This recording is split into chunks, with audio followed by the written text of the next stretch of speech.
Hello दोस्तों, नमस्ते। कैसे हो सभी? जी रहे हो ज़िंदगी? आपको ये भी बात पता होना चाहिए, ज़िंदगी जीने के दो विपरीत नियम हैं। वैसे तो सभी विपरीत नियम ही हैं, लेकिन जीने के विशेष दो विपरीत नियम ऐसे हैं कि अगर आप आसान काम करके ज़िंदगी जीना चाहोगे तो ज़िंदगी हो जाएगी मुश्किल, और मुश्किल काम करके ज़िंदगी जीना चाहोगे तो आसान बन जाएगी ज़िंदगी। इसलिए मेहनत करो, पढ़ो। एक बार मुश्किल होगी लेकिन ज़िंदगी आसान हो जाएगी। चलो, हम बात कर रहे थे कल भाषा की। भाषा को नॉर्मली रूप से हमने जाना था, भाषा क्या होती है, किस भाषा से उत्पत्ति हुई है शब्द की। संस्कृत की भाषा धातु से हुई थी जिसका अर्थ था कथन या कहना। आज हम बात करेंगे भाषा के दो रूप जो कल बताए थे, मौखिक और लिखित। देखो, मौखिक और लिखित रूप क्या होते हैं। एक होता है मौखिक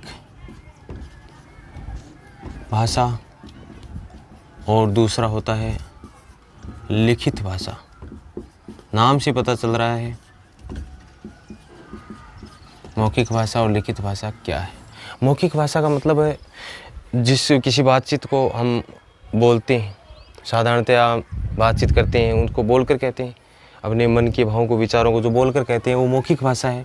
किसी भाषणों में या किसी को उद्बोधित करते हैं तो मौखिक भाषा है। और जो लिखित भाषा है वो लिपि के माध्यम से लिख करके उजागर की जाती है, लिख करके बताई जाती है।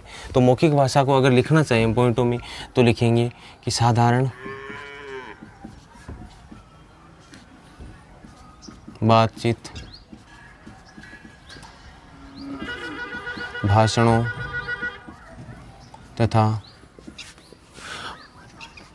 उद्बोधनों में मौखिक भाषा का प्रयोग किया जाता है।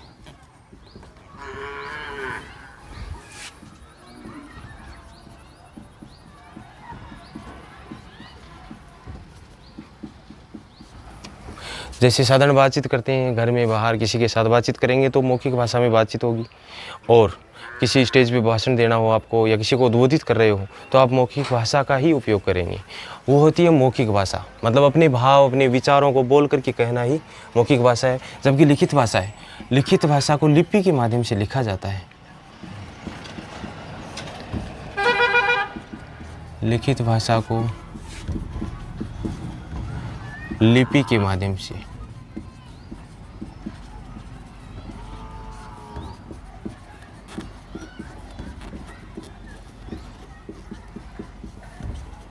शब्द आया है लिपि।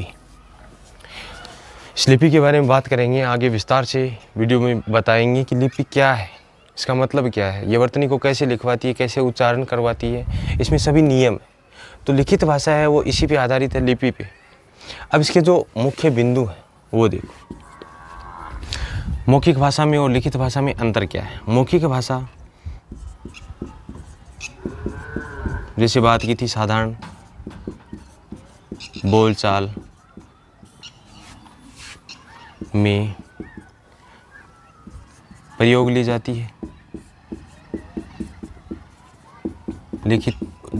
मौखिक भाषा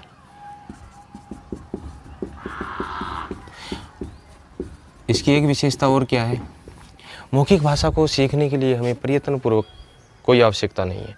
क्यों? प्रयत्नपूर्वक सीखने की आवश्यकता नहीं है।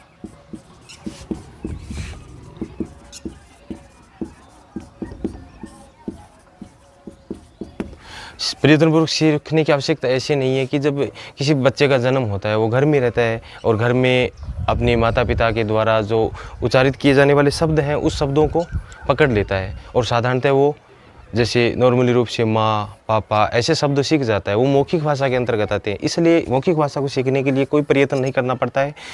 साधारणतः क्या होता है, बच्चे के जन्म के पश्चात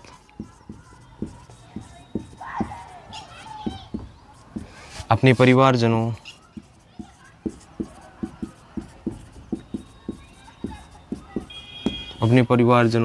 समाज के साथ परस्पर संप्रेषण संप्रेषण व्यवहार से मौखिक भाषा सीखी जाती है।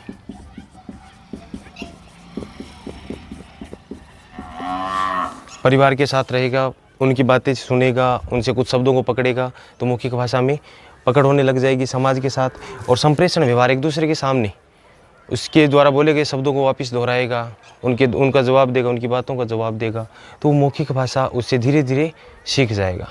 जबकि बात करते हैं लिखित भाषा की। जबकि लिखित भाषा की वर्तनी एवं उसके अनुरूप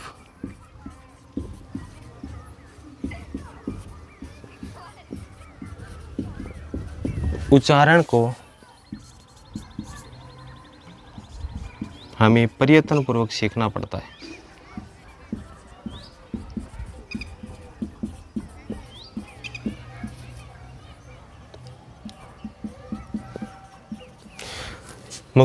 लिखित भाषा को प्रयत्नपूर्वक सीखना पड़ता है। कैसे सीखेंगे प्रयत्नपूर्वक? अगर हमें व्याकरण का ज्ञान नहीं होगा, व्याकरण का पता नहीं होगा, तो न तो हम इन शब्दों को पढ़ पाएंगे न लिख पाएंगे। जैसे शब्द है व्यवहार, अब इसमें हमें मात्राओं का पता होना चाहिए, हमें व्याकरण का पता होना चाहिए कि ये और वे जो व्यंजन आधा आ रहा है, व्यंजन पूरा आ रहा है। जैसे प्रयत्नपूर्वक, इसमें पे क्या दिया गया है? जोर दिया गया है। हमें क्या पता कि जोर देना है कि नहीं देना है, क्योंकि हमें लिपि के माध्यम से सीखी गई है।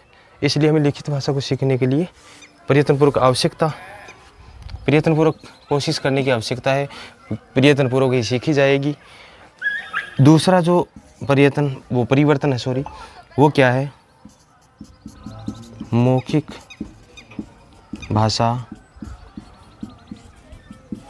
भाषा का क्या है? मूल रूप है। मूल रूप होने के कारण ये क्या है? परिवर्तनशील है। मौखिक भाषा को हम परिवर्तित कर सकते हैं।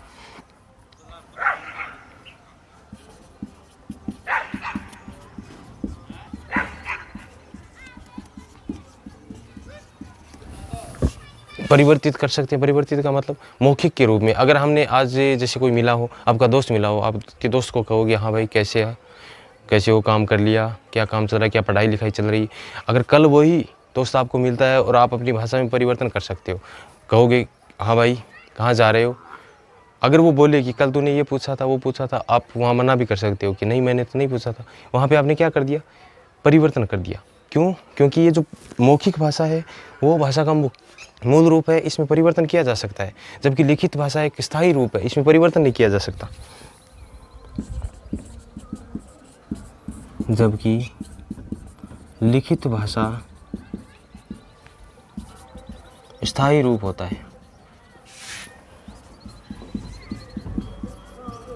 स्थायी रूप होता है, इसमें किसी प्रकार का परिवर्तन नहीं कर सकते। जैसे किसी कागजी कार्रवाई होती है, उसमें किसी बात को मनवाने के लिए आपसे कुछ लिखवाया जाता है कि आप ये काम करोगे, वो करोगे, तो उसमें आप कह दोगे कि हाँ कर देंगे।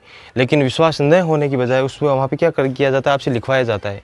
आपसे एप्लीकेशन वगैरह जो कुछ लिखवाई जाती है, नीचे जो हस्ताक्षर करवाए जाते हैं, वो इसी कारण करवाए जाते हैं क्योंकि जो लिखित भाषा है वो स्थायी होती है। इसमें आप झूठ नहीं बोल सकते, बदल नहीं सकते। तो दोस्तों आज के लिए इतना ही, फिर मिलते हैं आगे वाले वीडियो में।